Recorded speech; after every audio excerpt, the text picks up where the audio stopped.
And we do have breaking news. And this breaking news is from the same federal judge who broke news last night at this time, okay? She's saying some new stuff. But basically, she is saying, she's standing by, doubling down on what she said last night. Judge Chutkan, Tanya Chutkan, is saying she will not help the former president as he attempts to buy time, arguing to keep records from his presidency secret. She is pointing him instead to an appeals court, as Chris just mentioned. So the judge's last decision comes a day after, or the latest decision comes a day after she ruled against him in a historic case over access to records from his presidency sought in the January 6th committee's investigation, writing, "Presidents are not kings, and plaintiff is not president." With the National Archives set to send records out to the House on Friday, the former president is scrambling in court for even a temporary hold. Okay? So let's get right to CNN senior legal affairs correspondent Paula Reed, CNN political director David Chalian, and Kim Whaley, the professor of law at the University of Baltimore School of Law. So we have expert minds here to talk about this and to get us through this breaking news. Good evening to all of you. Paula, I'm going to start with you for the reporting on this.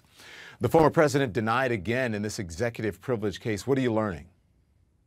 Surprising, Don, because as you noted, just last night, this is the same judge that ruled that former President Trump could not keep his White House records secret from the House Select Committee investigating January 6th. Now, the National Archives inherited Trump's White House records after he left office, and right now they are scheduled on Friday to hand over this group of about 700 pages of White House records to the House Select Committee.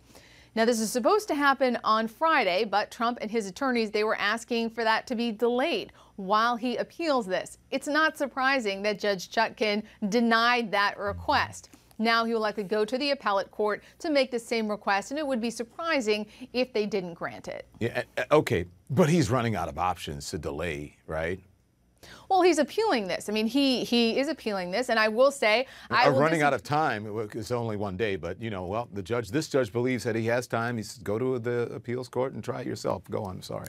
Oh, no worries. Also complicated because you have a federal holiday in between now and then. But yes, he has the right to go to the appeals court, ask them to just pause this handoff of the documents while they examine this larger constitutional question. And this really is a pretty historic case. There are very novel questions raised in this case about the rights of a former president to keep his or her records protected. Right now, most of the power to protect the records of former presidents, it lies with the incumbent. We've seen here President Biden has declined to protect these documents, and that's where we get this case. Now, so far, it's not looking great for former President Trump, but we'll see what happens at the appellate level. And then, of course, whoever loses there would likely want to appeal to the Supreme Court, whether they'll take it up. I know one of our colleagues said that they didn't see a question here. I disagree. I think this actually is a novel constitutional question that the Supreme Court may actually want to take up. Okay, stand by, Paula. I'm going to bring in the other folks here. So David Chalian and Kim Whaley are also here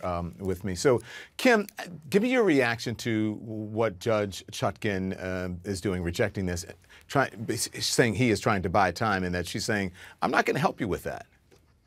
Well, under the federal rules of appellate procedure, Rule 8, actually, if Trump wants a stay from the Court of Appeals, the rules do require that he first asked the district court judge for the stay. So it is almost like an exhaustion process. Had to go to her first, and then has to make the same showing to the appellate court that she rejected. And that is a 4-part test that includes a showing of what we call likelihood of success on the merits. So he's got to show he'll probably win his appeal.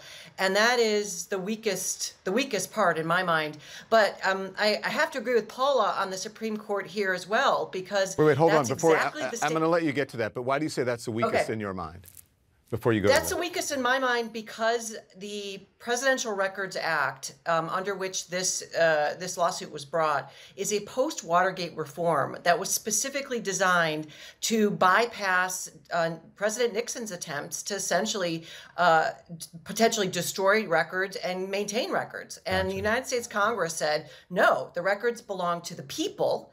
And the incumbent president, Joe Biden, is the holder of the people's interest. So this is really about the public interest in this motion, in this moment. So Donald Trump has to argue he is more in tune with the public interest than the United States president under the Constitution. I think that's a really tough sell. Okay, so so what if Judge Chutkan had just taken her sweet time? Did she have to act with urgency and expediently here, or could she have just taken her time and said on Friday, like, I'm sorry, you got to go to the appeals court?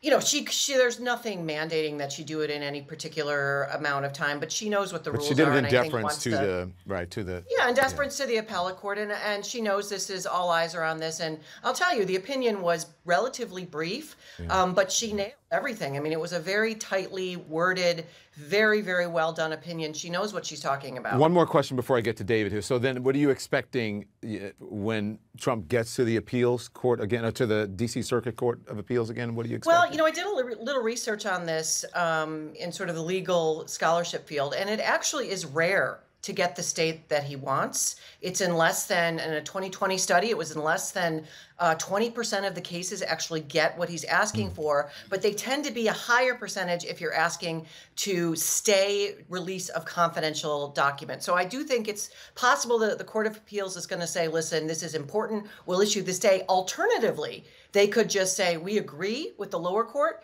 you have not satisfied the standard for injunction, we are going to briefly deny the whole thing. That's conceivable. It does depend on the panel, the judges that are going to decide this. We'll be watching. Okay, David, let's bring you in here because David is our political director. He knows all things politics. Without an emergency relief from the D.C. Circuit Court. Yeah, please do not ask me about appellate procedure. I'm not going to ask you. I'm not going to ask you about that. I'll ask you about the political angle of this because it's 40 pages. You know, 40 pages are going to get released on Friday related to January 6th. The question is, what are they hiding? What can we learn from these White House records? I mean, who knows? There's a whole bevy of things. Yeah, I mean, we know what the committee is interested in, right? We know that the committee is interested in piecing together the buildup to January 6th, the plotting and planning, and who was involved with that, and how close did that get to President Trump, and was he directly involved in any way? The day itself, everything that was going on around the president on the 6th of January, and of course the aftermath. And so we know that they're interested in finding out sort of precisely through those days leading up and the day of the president's movements, who was around him, what were those conversations taking place. And you mentioned, you know, it is up to the current president to assert privilege. And Joe Biden made a really big decision a couple weeks ago when he came to the conclusion that he was not going to assert privilege. Now, we know, and the White House asserted again today in a statement, Don, that Joe Biden is committed to a full accounting of what occurred in the buildup to and on January 6th so that the country can prevent an attack on our democracy like that ever again. But still, this was a weighty decision. It's going to set a precedent, which no doubt he and White House counsel were very much thinking through when they came to this conclusion. But he came to the conclusion that the transparency and accountability for this greatest attack on our democracy trumped, pardon the pun, any claim that the former president may have relating to privilege. Okay, another political question here, because the concern, obviously, over politics is running out the clock. The 2022 midterms are coming very soon. Congress could change hands. Could he run out the clock on this? I mean, we'll have to see how lengthy not just this particular appeals process is on privilege, but throughout the entirety of the existence of the committee. Obviously, they've issued a bunch of subpoenas. We know people have not been complying with those subpoenas based on guidance and counsel and advice from Donald Trump, trying to still sort of appease to the desires of the former president. So clearly there is a clock here that the Trump team will try to run out. But Don, the committee's keenly aware that Congress may change hands next November, and come next January, Republicans could be in charge of the House. So no doubt they are going to be setting a timetable here to complete their work sooner rather than later in 2022. They have no desire for this to go into the next Congress. Okay, one more, David, because as you know, CNN is exclusively learning that the January 6th committee is interested in talking with at least 5 people from Mike Pence's inner circle, the former vice president. And some appear to be engaging with the committee. And we all remember that video of Pence being rushed out to safety. Look, it's been sort of back and forth with, Mike Pence standing up really for the Constitution and for free and fair elections, but then also saying in another, with another voice or speaking from another side of his mouth and praising the former president in speeches and what have you. So, but if these folks are wanting to comply and wanting to testify and meet with the committee, how worried should Trump be that Pence's inner circle could do that, testify? Right. It's no surprise that the committee wants to talk to aides very close to then Vice President Pence.